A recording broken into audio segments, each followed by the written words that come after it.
हमने देखा है जमाने का बदलना, लेकिन उनके बदले हुए तेवर नहीं देखे जाते। पप्पू यादव जो तेजस्वी यादव के बारे में पता नहीं क्या क्या कहा करते थे। बेकार नेता है, लालू प्रसाद यादव का बेटा नहीं होता तो मुखिया का चुनाव नहीं जीत सकता है, नेतागिरी नहीं आती है, और इसके अलावा बहुत सारी बातें। और अचानक तेजस्वी यादव और राहुल गांधी के बीच में पप्पू यादव आते हैं, एक फ्रेम बनता है, उस फ्रेम में पप्पू यादव हाथ में माइक लेकर के और भाषण देते हैं। अपनी पूरी आवाज, जितनी उनमें ताकत है, वो सारी की सारी लगा करके कहते हैं कि जननायक तेजस्वी यादव। तेजस्वी यादव उनको अचानक जननायक दिखने लगते हैं। तेजस्वी यादव में बिहार की उम्मीद उनको दिखने लगती है। तेजस्वी यादव संघर्ष करने वाले एक बड़े नेता उनको दिखने लगते हैं। ये जो नजरिया में फर्क है, और 2024 भी गुजरे बहुत दिन नहीं हुए हैं। लोकसभा चुनाव में ये अदावत जो थी, आमने सामने की लड़ाई जो थी, वो भी सबने देखी है। तेजस्वी यादव, लालू यादव ने उनको पूर्णिया से कांग्रेस का टिकट नहीं लेने दिया, निर्दलीय चुनाव लड़ना पड़ा, जीत गए, दीगर बात है। लेकिन तेजस्वी ने उनकी जमीन पर जाकर कहा था कि यहाँ दो ही गठबंधन चुनाव लड़ रहे हैं, अगर मुझको नहीं देना है वोट तो दूसरे को दे दो, लेकिन उसको मत दो, यानी पप्पू यादव को। ये 36 का या 72 का आंकड़ा जो कह लीजिए, या उससे कई गुना ज्यादा का, लेकिन ये रहा है। अचानक से पप्पू यादव ने क्यों घुटने टेक दिए हैं? पप्पू यादव नतमस्तक क्यों दिखने लगे हैं? पप्पू यादव के दोनों हाथ जुड़े हुए क्यों हैं तेजस्वी के सामने? बिहार की राजनीति में समझना बहुत जरूरी है, क्योंकि यहां से कोई टर्न मिलेगा। ये ऐसा नहीं कुछ साधारण सी घटना है, ये घटना अपने आप में इंपॉर्टेंस रखती है बिहार के पॉलिटिक्स में। और पप्पू यादव के अचानक से सुर बदलने ने लालू प्रसाद यादव और तेजस्वी यादव के बारे में अपनी राय अचानक से पलट लेने का कोई ना कोई कारण है। इस कारण पर चर्चा बहुत जरूरी है, और अंदर खाने जा करके इसको टटोलना, जानना, समझना, परखना भी उतना ही आवश्यक है क्या मामला? तो आज संजय जी और मैं फिर आपके सामने हैं। संजय जी, क्या लगता है, क्यों है ये बड़ा अजीब सा था, मैं भी हैरत में था। सर, इसकी पृष्ठभूमि को अगर आप देखेंगे तो पप्पू यादव अपनी पूरी पार्टी का विलय कांग्रेस में करा देते हैं लोकसभा चुनाव के पहले। हम्म। इसके बाद लालू प्रसाद जी के घर पर मिलने जाते हैं, जहां तेजस्वी और लालू प्रसाद दोनों होते हम्म। हैं। एक तरह से कह लीजिए कि वो अनुमति लेने जाते हैं या हम्म। आशीर्वाद लेने जाते हैं कि हम्म। भाई, अपनी पार्टी का विलय हमने कांग्रेस में करा लिया है और हम पूर्णिया से लोकसभा का उम्मीदवार इंडिया गठबंधन के होना चाहते हैं, कांग्रेस के उम्मीदवार हम होंगे, आपकी कांग्रेस मदद चाहिए। आपकी मदद चाहिए। हम्म। सी ऑफ करते हुए भी तेजस्वी जी दिखे। लेकिन बाद में चर्चा आई कि नहीं, आरजेडी ने कहा कि अगर पप्पू यादव को चुनाव लड़ना है तो मधेपुरा से लड़े, पूर्णिया से हम क्यों लड़े, उनको टिकट देंगे, पूर्णिया से हम नहीं देंगे। हम्म। और फिर पप्पू यादव को कांग्रेस भी हिम्मत नहीं जुटा पाई कि वो कांग्रेस से उम्मीदवार घोषित कर दे, और पप्पू हम्म। यादव को निर्दलीय चुनाव लड़ना पड़ा। तो पप्पू यादव अपनी ताकत समझ चुके हैं कि कांग्रेस में रह करके हम बिना आरजेडी की सहमति से कुछ भी नहीं कर सकते। और बिल्कुल आपने जो कहा कि वो तो पूर्णिया के मंच से उन्होंने कहा कि दो हम्म। ही गठबंधन जीतना चाहिए। अगर लगता है कि ये बीमा भारती बहुत मजबूत कैंडिडेट नहीं है तो जो आपके अपोजिट तो गठबंधन है दूसरे को उनको दो। वोट, हाँ, उसको दे दो, लेकिन इनको चुनाव में वोट मत करो। इसके बाद भी पप्पू यादव कांग्रेस के साथ खड़े दिखे। और कई घटनाएं, जगलाल चौधरी जी की पुण्यतिथि के अवसर पर हम्म। राजीव राहुल गांधी पटना में थे। पप्पू यादव ने मौर्य होटल में बजाते सामने कमरा लिया कि भाई, राहुल गांधी जी से यहां तो मुलाकात हो जाएगी। हम्म। अखिलेश सिंह लालू प्रसाद जी के काफी करीबी माने जाते थे। उस हम्म। मौर्य होटल के आमने सामने का कमरा भी मुलाकात का कारण नहीं बन सका। सदाकत आश्रम के नजदीक कोशिश किए कि राहुल से मुलाकात हो जाए, वहां भी नहीं मुलाकात हो सकी। और हम्म। हालिया आपने देखा होगा कि रथ पर चढ़ने से कन्हैया कुमार और पप्पू यादव दोनों को रोक दिया गया। भले वो झेप गए, कहे कि नहीं, मैं फिसल गया था, गिर गया था, हम्म। इस वजह से मुझे मौका नहीं मिला। तो पप्पू यादव खुद फिसले या राजनीति उनको फिसलने के लिए बाध्य कर दी, वो तो पप्पू यादव बेहतर बताएंगे। लेकिन इतनी बात जरूर है कि पप्पू यादव इतनी बात समझ गए हैं कि अगर आरजेडी की सहमति नहीं होगी तो कांग्रेस हमें चाहे दरवाजा नहीं खुलेगा। हाँ जितना आमंत्रित सदस्य बुला करके सम्मानित कर दे, हमारे लिए कोई स्कोप नहीं बनेगा। इसलिए तेजस्वी यादव में उनको जननायक की छवि दिखने लगी। और बड़ा क्लासिक एग्जाम्पल है राजनीति में, भाई कब नेताओं को एक दूसरे में खलनायक की छवि और कब जननायक की छवि दिखने लगती है, कभी कभी तो ये केस स्टडी का विषय होता है कि हाँ, भाई बिहार कौन। के लोग तो यही पढ़ते रहे हैं कि जननायक कर्पूरी ठाकुर, लोकनायक जयप्रकाश नारायण, लेकिन अचानक से कभी लालू प्रसाद यादव को भी कहा जाए जननायक हैं, और अब तेजस्वी यादव को पप्पू यादव करेंगे जननायक हैं। तो ये आप जो छवि बदलने की बात कह रहे हैं, जरा इसको बढ़ाइएगा। जी, तो मैं वही कह रहा हूं कि आखिर तेजस्वी यादव ने कौन सा ऐसा लकीर खींच दी, कौन सी तस्वीर खड़ा कर दी, कौन सा आइडियल इमेज उन्होंने बिहार के लिए पैदा कर दिया कि पप्पू यादव को उनमें जननायक की छवि दिखने पड़ी।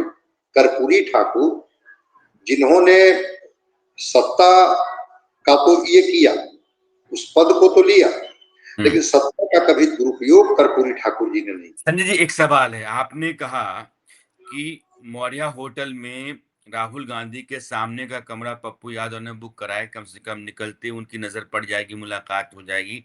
नहीं हुई।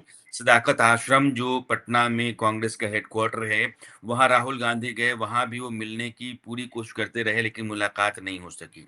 पप्पू यादव से राहुल गांधी ने दूरी बना रखी थी, शायद इस बात का डर कि कहीं लालू प्रसाद यादव और तेजस्वी यादव के बात नागवार ना गुजर जाए, क्योंकि दोनों इनको नापसंद करते हैं। अब पप्पू यादव हाथ मिलाते हुए राहुल गांधी से दिखते हैं। राहुल गांधी आते हैं, उनसे बतियाते हैं, फिर आगे निकलते हैं।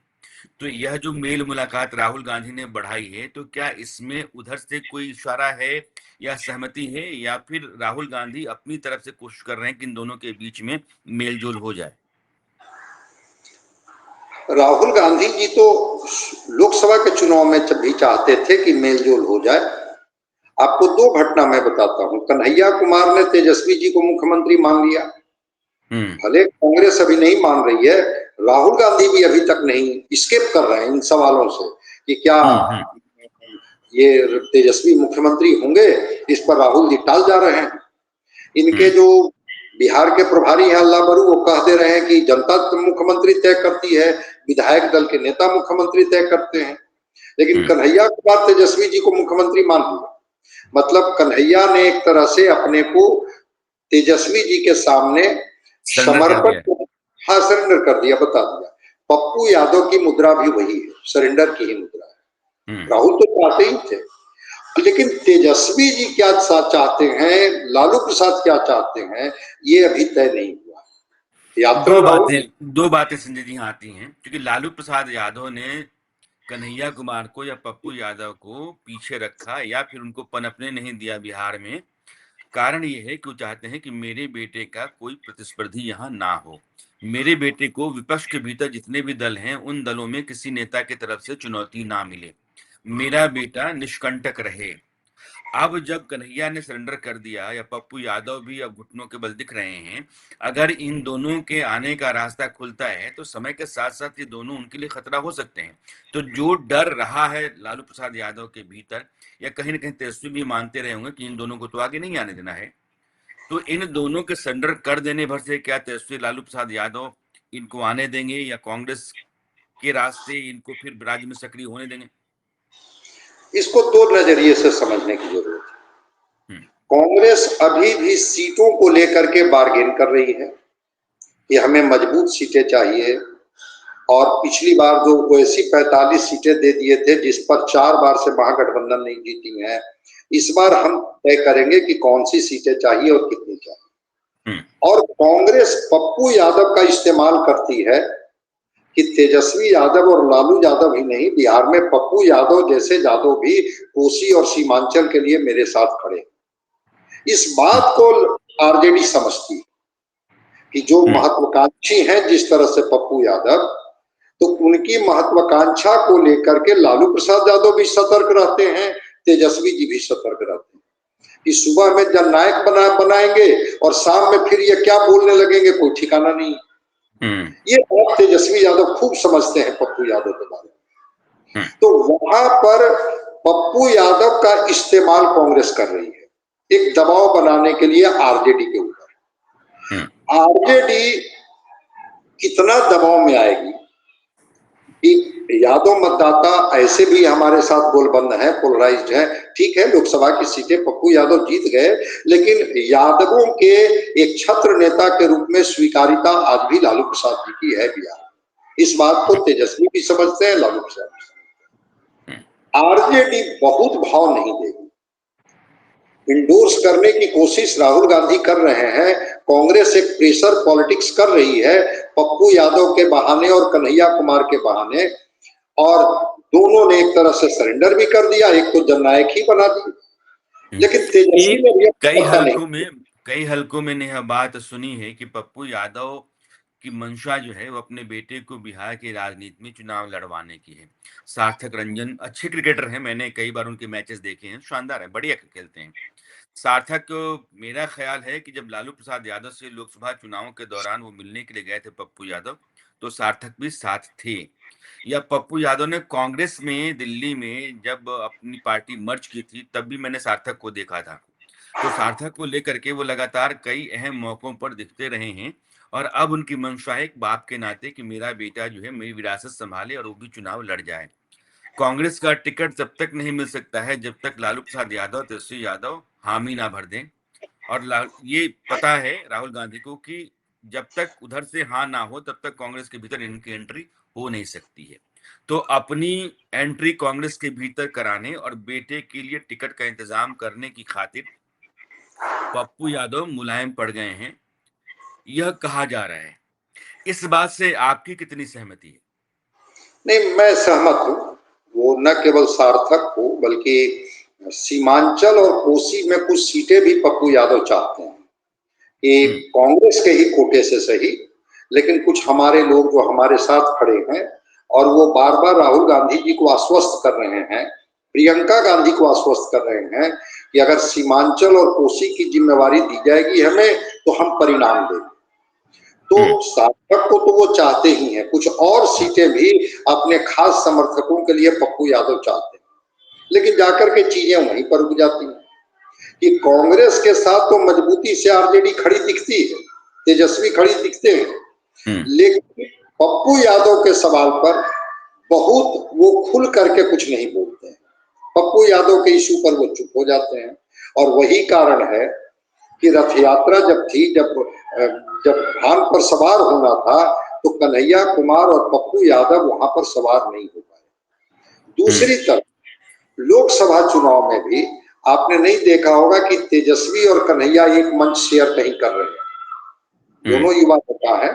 तो आपने जो कहा ना कि लालू प्रसाद किसी भी कीमत पर नहीं चाहते हैं कि कोई ऐसा आकांक्षी महत्वाकांक्षी व्यक्ति आए जो तेजस्वी के लिए कल एक ये हो, चूंकि वो तो बड़े मजे हुए पॉलिटिक्स हैं। हाँ, मैं एक छोटा उदाहरण में बताता हूँ। श्रीमती इंदिरा गांधी जी के बारे में एक बार कहा गया था, वो भीष्म नारायण सिंह को बनाया गया था असम का गवर्नर, तो उन्होंने एक बड़ा कार्टून छपा था अखबार में कि श्रीमती गांधी जिस पौधे को लगाती है सुबह में, वो शाम में उसको उखाड़ करके देखती है कि कहीं उसकी जड़ें तो नहीं जम गई है। तो लालू प्रसाद जी भी इस मामले में बड़ा फूंक फूंक करके कदम रखते हैं कि अगर किन्हीं को मैं प्लेटफॉर्म दे रहा हूं तो वो बड़े महत्वाकांक्षी लोग तो नहीं है कि कल उनकी जड़ें जो हैं वो जम जाए और फिर वो तेजस्वी के लिए ही प्रतिद्वंदी बन जाए। क्योंकि पप्पू यादव क्या क्या बोले हैं ये पब्लिक डोमेन में है और आरजेडी समझती है। तो मैं मानता हूं कि पप्पू यादव को कांग्रेस चाहती है कि एक हम प्रेशर पॉलिटिक्स के तौर पर हम पप्पू यादव का इस्तेमाल करें, कांग्रेस पूरा उनको भाव देगी, लेकिन बिना आरजेडी की सहमति से कांग्रेस कोई निर्णय लेने की स्थिति में नहीं है। और पप्पू यादव चाहते हैं कि किसी भी तरह से नाराजगी दूर करके, जननायक बता करके, बल्कि उससे भी कुछ और ऊपर के शब्द हो सकते हैं। जननायक के अभी बाद आप जो कुछ भी कह तो रहे हैं, अब मुझे वो वीडियो नजर आ रहा है जिस वीडियो में राहुल गांधी कैप पहन करके सर नीचे करके सुन रहे हैं और पप्पू बोल रहे हैं, तेजस्वी को इशारा कर रहे हैं। ऐसा मुझे लगता है, अब जब मैं आपकी बातों को एनालाइज कर रहा हूँ, कांग्रेस चाहती है कि आरजेडी के ऊपर वो दबाव बनाए। दबाव बनाने के दो तीन रास्ते हैं। एक तो मुख्यमंत्री के लिए तेजस्वी यादव के नाम को स्वीकार ना करना, दूसरा जनाधार के नेता पप्पू यादव को अपने साथ लेकर के चलना कि पप्पू हमारे पास हैं, हमारे पास अपनी एक शक्ति है और आपकी नाराजगी के बाद भी पप्पू हमारे साथ चल रहे हैं। राहुल गांधी ने बहुत संभव है कि इशारा दिया होगा कि आप एक बार तेजस्वी के बारे में बहुत बढ़िया बोल करके देखिए और इस बढ़िया बोलने से मेरे लिए आपकी खातिर रास्ता आसान हो जाएगा। हम आपकी एंट्री करवा सकते हैं और आपके मुताबिक चीजें थोड़ी सी मैनेज करवा सकते हैं। तो कांग्रेस अपनी प्रेशर पॉलिटिक्स, सीएम का कैंडिडेट तेजस्वी को अभी तक ना मान करके और पप्पू यादव को साथ लेकर कर रही है। उसके एवज में चाहती है कि तेजस्वी यादव और लालू प्रसाद यादव वो सारी बातें मान लें जो बातें फिलहाल कांग्रेस चाहती है पप्पू के लिए, पप्पू के बेटे के लिए, या सीटों का जो आंकड़ा है, कितनी सीटें कांग्रेस को दी जाएंगी, वो कांग्रेस के मन माफिक या कांग्रेस की जो अपनी उम्मीद है उसके आसपास मिल जाए। तो अब ये बात थोड़ी-थोड़ी मुझे लगता है कि साफ सी आपसे बातचीत के बाद होने लगी है कि पप्पू ने ये ऐसा क्यों कहा होगा और ये दरअसल एक चारा था। यह चारा तेजस्वी यादव खा लेते हैं, तो बहुत संभव है कांग्रेस जो है, वो अपना काम निकालने में कामयाब हो सकती है। जी, बिल्कुल, बिल्कुल, मैं सहमत हूँ आपसे। बिल्कुल आपने इसको, जिसको कहते हैं ना कि कभी-कभी खोल देना डिबेट को, जो हम लोग बात कर रहे हैं, तो हुँ, बातचीत को आपने ओपन कर दिया कि राहुल गांधी का वो जो गेस्चर था, वो गेस्चर एक तरह से सहमति थी कि भाई कि तेजस्वी यादव बोलना, को। चूँकि जी, उन्होंने शुरुआत तो राहुल गांधी से की, जी, कि जी, राहुल जी, गांधी जो हैं वो बहुत बड़े नेता हैं और जब तक हैं तब तक देश में अमन है, आतंक नहीं है, वगैरह-वगैरह बहुत सारे। राहुल गांधी के बाद तेजस्वी पर आते हैं और राहुल गांधी चुपचाप आप देखेंगे तो कैप पहन के नीचे अपना सर करके सुन रहे हैं। तो जैसे इशारा दे रखा हो कि तुम एक बार जो है मुँह खोल करके और जितना मन में आता है अच्छा बोल देना, और उन्होंने पूरा बोला है। तो पप्पू जी, की जी। अपनी जो फितरत है, उस फितरत के खिलाफ जाकर के वो बोल रहे हैं और इसलिए पप्पू पहचान नहीं जा रहे हैं कि यही पप्पू बल हैं क्या। भाई मैं तो कल देखा कि दिन भर सोशल मीडिया पर वो ट्रोल होते रहा हुँ, कि भाई एक और जननायक बिहार में कौन आ गए जिनके बारे में पप्पू यादव बोल रहे हैं। कई लोगों ने तो पूछा कि एक और जननायक आए हैं, इनके बारे में आपको जानकारी है? हम कहे कि मेरी मुझे तो जानकारी नहीं है, लेकिन हाँ, पप्पू यादव के एक जननायक हैं तेजस्वी जी, जिनकी वो ये चर्चा कर पता रहे है थे। गया है। और ये मेरी जानकारी है, क्योंकि जननायक और लोकनायक कोई ऐसे ही नहीं बनता है। जब वो संघर्षों की आग में तपता है, तब जाकर के कोई व्यक्ति जननायक होता है, कोई लोकनायक होता है। इसलिए मुझे नहीं पता है। तो पप्पू यादव को एक एंट्री देने की जो एक कवायद है कांग्रेस के द्वारा, इसकी पटकथा लिखी जा रही है कि आप हाँ, तेजस्वी जी के लिए जितनी तारीफ के शब्द हो सकते हैं वो आप कीजिए। वो थोड़ा सॉफ्ट होंगे और हम आपके लिए कोई स्पेस वहां निकालेंगे जिसमें जिस सार्थक की बात आप कर रहे हैं, इस सार्थक के लिए भी जगह बनेगी। और हुँ, कोसी सीमांचल में कुछ लोगों को जो आप लड़ाना चाहते हैं, तो उनके लिए भी हम आरजेडी से बात करके कोई जगह तलाशेंगे। क्योंकि आरजेडी आपको पसंद नहीं करती है, तो आरजेडी तभी पसंद करेगी जब आप आरजेडी के लिए नहीं, तेजस्वी के लिए आप अच्छा शब्द का इस्तेमाल करें। और उसी में उनको लगा कि भाई अब छोटा मोटा शब्द क्यों मौका इस्तेमाल है। कर रहे हैं। मौका है तो जो बन पड़ता है वो कह लो। और ये जो राजनीति है, चुनाव है, इसमें आप तयशुदा तौर पर हम लोग संजय जी मैं रोज़ बात करते हैं। हम आपसे कहते हैं कि इसमें एक शेर मुझे याद आ रहा है कि एक चेहरे से उतरती हैं नकाबें कितनी, लोग कितने एक शख्स में मिल जाते हैं। वक़्त बदलेगा तो मैं पूछूँगा उससे, तुम बदलते हो तो क्यों लोग बदल जाते हैं? क्या तो पप्पू यादव की जो ये राजनीति है, इस राजनीति को हमने आज परखने समझने की कोशिश की है। उनकी जो अपनी पर्सनैलिटी है, जिस तेवर के नेता हैं, उस तेवर के साथ वो बात मिल नहीं रही थी। तो जो मिल नहीं रहा था, उसका मिलान करने की हमने कोशिश की है। और बर्फ़ किसी बर्तन में जब बहुत जम जाती है, तो पानी गिराना पड़ता है। पानी गिराते, गिराते, गिराते, गिराते वो बर्तन से बाहर निकलने की स्थिति में आ जाती है। पप्पू यादव ने कमोबेश यही काम किया है। तो आज हमारी चर्चा यहीं तक है। कल किसी और मुद्दे पर बिहार के हम जुड़ेंगे दोनों। तब तक के लिए आप सबों का बहुत-बहुत शुक्रिया। Thank you Sanjay ji, thank you.